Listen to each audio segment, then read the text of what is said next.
Hello cuties, आप सभी लोगों का स्वागत है मूवीज़ पनघट में। आज हम बात करने वाले हैं she and her perfect husband के एपिसोड 29 की। एपिसोड की स्टार्टिंग होती है, वूफी चुनोई से कह रही होती है कि मुझे तो अब क्लियरली पता चल चुका है कि यांगवा ने ही उस प्रोजेक्ट में गलती की थी और इसी वजह से उसको वहाँ से निकाल दिया गया। और मुझे तो ऐसा लगता है कि उसने इन 4 सालों में वहाँ से निकलने के बाद कोई भी जॉब नहीं की और वो अपना बैकग्राउंड सबसे छिपा रहा है। पता नहीं क्विंची को ये बात पता है या नहीं पता है। जुनोई उससे कह रहा था कि अभी इस बात के लिए कोई सबूत नहीं है। फिर वो वूफी को ले जाता है डिनर कराने के लिए और वो लोग भी वहीं पर जाते हैं जहाँ पर क्विंची और येंगुआ थे। वूफी को देखते ही क्विंची वहाँ से जाने लगती है, बट वूफी क्विंची को रोक लेती है और वो उससे कहती है कि अगर तुम मुझे फ्री में डिनर करा दो मैं तुम्हारे हस्बैंड के बारे में तुम्हें कुछ इन्फॉर्मेशन दे सकती हूँ जो तुम्हें शायद काफ़ी पसंद आएगी। उसकी बात सुन के क्विंची भी कह देती है कि इसका मतलब तो ये हुआ कि तुम्हें फिर मुझे डिनर कराना चाहिए, वो भी कई बार, ताकि तुम अपने बॉयफ्रेंड के बारे में और चीज़ें जान सको। जिसे सुन के वूफी गुस्सा हो जाती है और तई वहाँ पर वेटर बहुत हॉट सूप लेके आ रहा था, वो क्विंची पे गिरने ही वाला था कि येंगुआ उसको बचा लेता है और साथ में जुनहुई भी उसको बचाने के लिए आ जाता है, जिस वजह से जुनहुई का हाथ जल गया था। क्विंची जुनहुई से बोलती भी है कि वो उसको डॉक्टर के पास ले जाएगी क्योंकि उसको इस एरिया के बारे में सब कुछ पता है, बट वूफी उससे कह देती है कि तुम दूर ही रहो तो ही अच्छा है। फिर येंगुआ क्विंची को वहाँ से ले जाता है और वो कार में उससे कहता है कि जुनहुई के बारे में उससे कॉल पे बात कर लेना। क्विंची कहती है कि इतना भी ज़रूरी नहीं है, कल को जब वो ऑफिस में मिलेगा तभी मैं उससे पूछ लूँगी। फिर येंगुआ कहता है कि वैसे जुनहुई बहुत अच्छा इंसान है, तुम दोनों की शादी हो गई होती तो इस टाइम पे तुम बहुत ज़्यादा खुश होते। क्विंची कहती है कि मुझे फ़र्क नहीं पड़ता है और वैसे भी मैं तो शादीशुदा हूँ ना।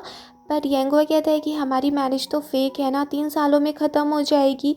क्विंची भी कह देती है कि हमारी मैरिज बिल्कुल रियल है, लीगली बाइंडिंग है, ये फेक कैसे हो सकती है। येंगुआ क्विंची से कह देता है कि अगर तुम्हें कभी जुनोई के साथ पैचअप करना हो तो हम डिवोर्स ले सकते हैं। क्विंची ये बात सुन के हंसने लगती है और कह देती है कि तुम मुझे फंसाना चाह रहे हो ना, फिर भी मैं तुम्हें डिवोर्स नहीं दूंगी। फिर येंगुआ कहता है कि मुझे लगता है कि अब लोगों को मेरे बैकग्राउंड के बारे में काफ़ी शक हो रहा होगा कि मैं पहले क्या करता था, इस वजह से कहीं तुम फंस ना जाओ, तो ये बेटर ही है कि हम अलग अलग हो जाएं। क्विंची येंगुआ से कह देती है कि उस सब की ज़रूरत नहीं है और वैसे भी गलती तो सारी मेरी ही थी, मैं ही सॉरी बोल देती हूँ क्योंकि मैंने ही तुम्हें प्रेशराइज़ करा इतना सब कुछ सोशलाइज़ करने के लिए, मैं ही तुम्हें उन पार्टीज़ में लेके गई और मेरी वजह से तुम उस इंसान से मिले जिससे तुम इतनी ज़्यादा नफ़रत करते हो, तो सारी मेरी ही मिस्टेक थी। बट येंगुआ भी उससे बोल देता है कि तुम्हारी कुछ गलती नहीं है, सब मेरी ही है और आज मुझे पता चला कि मैं कितना बड़ा डरपोक इंसान हूँ। और इस बात को कहने के बाद येंगुआ काफ़ी अपसेट था, उसके आंसू भी निकल रहे थे। फिर दिखाते हैं वूफी जुनोई को घर पे लेके आती है तो जुनोई उससे कह देता है कि अब मैं सब कुछ कर लूँगा, तुम घर पे चले जाओ। फिर वूफी कह देती है कि तुम्हारा अब हाथ जल चुका है, इस पे निशान भी रह सकता है और डॉक्टर ने क्या कहा है अभी तुम कुछ काम नहीं कर पाओगे, तो एटलीस्ट मुझे यहाँ पे होना तो चाहिए ताकि मैं तुम्हारी सारे कामों में हेल्प कर सकूँ। और फिर वो जुनोई से बोल देती है कि हमें जल्द से जल्द शादी कर लेनी चाहिए। जुनोई भी बोल देता है कि हम शादी जल्द कर लेंगे, बट अभी हमारा घर भी तो तैयार नहीं हुआ है ना। वूफी कहती है कि मेरे डैड ने घर तो दिया है, उस पर मैं तुम्हारे नाम लिखवा दूंगी और फिर वो हम दोनों का घर हो जाएगा, हम उसी घर में रहा करेंगे। जो सब कुछ मेरा है वो तुम्हारा ही तो है, मैं तुम्हें अपनी हर चीज़ देना चाहती हूँ, बस मैं तुमसे दूर नहीं जाना चाहती, प्लीज़ हम जल्दी से शादी कर लेते हैं। क्योंकि अब वूफी को डर लग रहा था कि कहीं फिर से जुनोई और क्विंची मिल ना जाए। और फिर थक हार के वूफी जुनोई से बोल ही देती है कि प्लीज़ एटलीस्ट मेरे सामने तो तुम क्विंची को इतना कुछ मत किया करो, उसको इन नज़रों से मत देखा करो, मुझे साफ साफ पता चलता है कि तुम आज भी उसको भूल नहीं पाए हो। मुझे लगता है कि अब क्विंची को उस लॉ फर्म में नहीं रहना चाहिए, उसको वहाँ से जाना ही होगा। उसकी बात सुन के जुनोई कहता है कि ऐसे कुछ करने की ज़रूरत नहीं है, बट वूफी सुनने को तैयार ही नहीं थी। वो कहती है कि तुम अब भी क्विंची को पसंद करते हो, तुम उसकी इतनी ज़्यादा केयर करते हो, तुम उसको भूल क्यों नहीं चाहते हो, मैं ऐसा क्या करूं। और फिर वो गुस्से में वहाँ से चली भी जाती है। इस सब से जुनोई भी अपसेट था और खुद वूफी भी बहुत ही ज़्यादा दुखी थी। फिर दिखाते हैं येंगुआ क्विंची को बता रहा होता है कि जब मैंने वो कंपनी ज्वाइन की थी सब लोग मुझसे बहुत अच्छे से बिहेव करते थे, मैं भी बहुत खुश था और वहीं पर मुझे वैंग मिला, वो मुझसे इतने अच्छे से बात करता था और फिर धीरे धीरे हम बेस्ट फ्रेंड बन गए, कभी मैंने उसको गलत समझा ही नहीं। बट एक्चुअल में क्या था, वैंग मिस्टर क्यू की पोजीशन चाहता था, वो उसी के लिए लगा हुआ था। बट जैसे ही मैं वहाँ पर पहुँचा, मेरे जाने से उसके सारे प्लान डिस्टर्ब हो गए। जब वो प्रोडक्ट हमारे सामने आया था तो हम उसमें इन्वेस्ट नहीं करना चाहते थे, मिस्टर क्यू भी उसके लिए रेडी नहीं थे। बट बाद में मिस्टर क्यू ने ही बोला कि हमें उसमें इन्वेस्टमेंट करना चाहिए, और इन्वेस्टमेंट के 1 महीने के बाद वो प्रोजेक्ट काफ़ी ऊपर उठ भी गया था। बट फिर अगले ही महीने वो गिर गया, और तब हमें पता चला कि इसके पीछे बहुत सारी डीलिंग हो रही थी, और इस सब के बारे में वैंग को पता था, बट उसने किसी को कुछ बताया नहीं। फिर इतना सब कुछ हो गया। यांगवा को बाद में पता चला कि वैंग किस टाइप का इंसान है। उसने वहाँ से नौकरी छोड़ दी, वो घर पे आया, घर पे ही रहने लगा। उसने बहुत जॉब तलाश करी, बट कहीं कुछ मिला ही नहीं, क्योंकि मिस्टर क्यू ने उससे बोल दिया था कि अगर वो यहाँ से जाएगा तो उसे कहीं कोई जॉब नहीं मिलेगी। फिर यांगवा ऐसे ही रहने लगा, अपने उस कमरे में ही पड़ा रहता था। वो अपनी लाइफ से बिल्कुल थक चुका था, बस फ़ोन चलाता रहता था या बुक्स ही पढ़ता रहता था।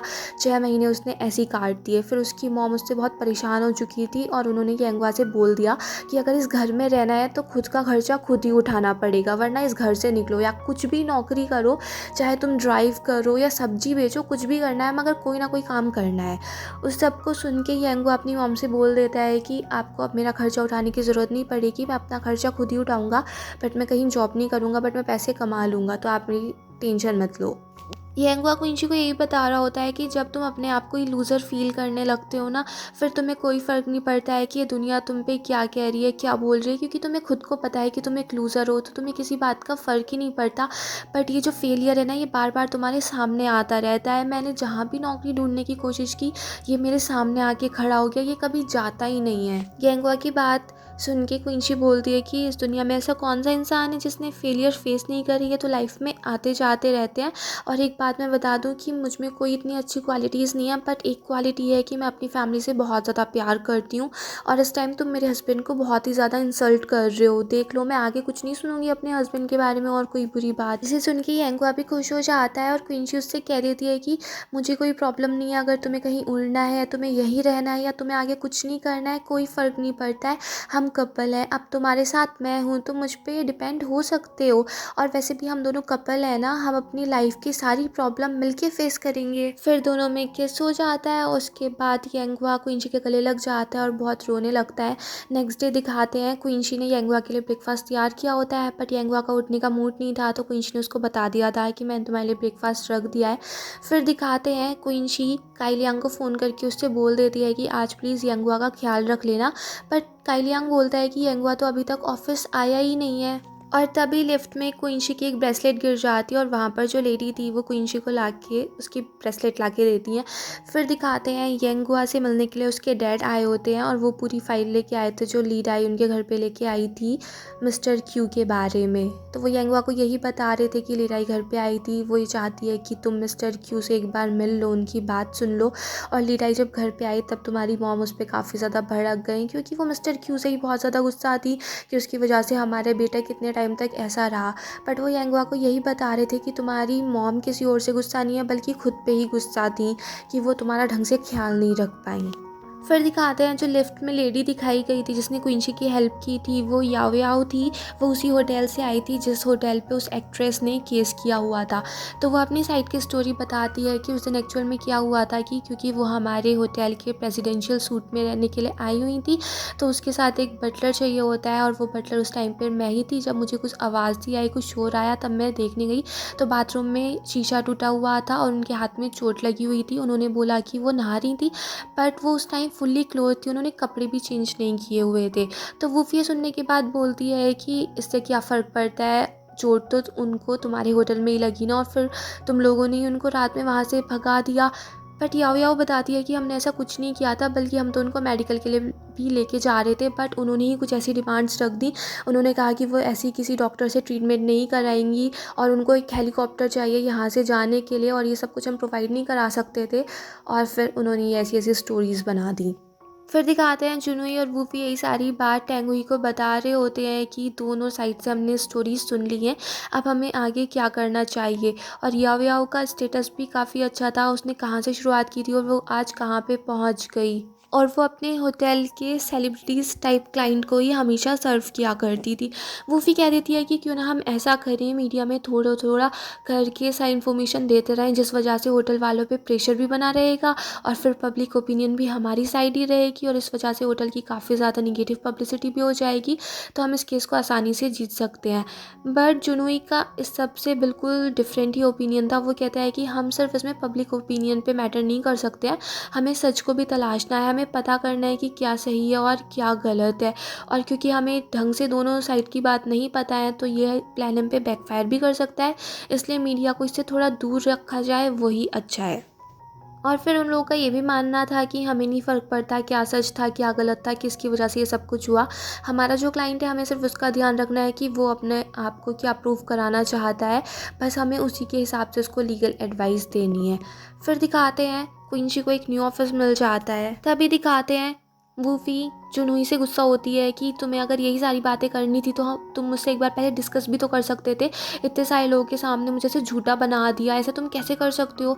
जुनूई उससे कह देता है कि तुम एक लॉयर हो और जो तुम बात कर रही थी वो इलीगल थी, हम ऐसा कुछ नहीं कर सकते हैं। बट वूफी उससे कह देती है कि तुम्हें तो मेरी बात का भी समझ में आती नहीं है, मैं कितना अच्छा काम कर रही थी, होटल वाले याओ याओ को उस नौकरी से निकाल देते और फिर वो अपनी इमेज भी इस सबसे अच्छी कर लेते और दूसरी साइड उस एक्ट्रेस को भी उसका कंपनसेशन मिल जाता और उसने तो बोल ही दिया था कि वो इस सबको चैरिटी में देने वाली है, तो दोनों साइड खुश हो जाती। जुनूई कह देता है अगर यही सब कुछ प्लान था तो तुम मुझे भी तो बता सकती थी ना, बट फिर उससे वूफी गुस्सा ही हो जाती है।